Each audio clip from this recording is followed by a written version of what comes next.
ବର୍ତ୍ତମାନ ବାଣ ଫୁଟା ଚାଲିଛି। ବାଣ ଆସିଲା ପରେ ଉଦ୍ଦେଶ୍ୟ ହେଉଛି ତୁମେ ଆଜିର ପଥଯାତ୍ରାକୁ ଅର୍ଘ ପ୍ରଦାନ କରି ସମାପ୍ତି କର ଏବଂ ସମସ୍ତଙ୍କର ମଙ୍ଗଳ କାମନା ପାଖରେ ପ୍ରାର୍ଥନା କରି ହେ ବାବା ଚନ୍ଦନେଶ୍ୱର ସମସ୍ତଙ୍କର ମଙ୍ଗଳ କର।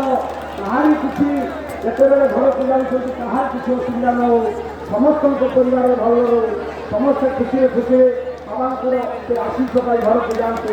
ଏଇଆ ବାବାଙ୍କ ପାଖରେ ପ୍ରାର୍ଥନା କର। ବାବା ଚନ୍ଦନେଶ୍ୱରଙ୍କୁ ଧ୍ୟାନ କରି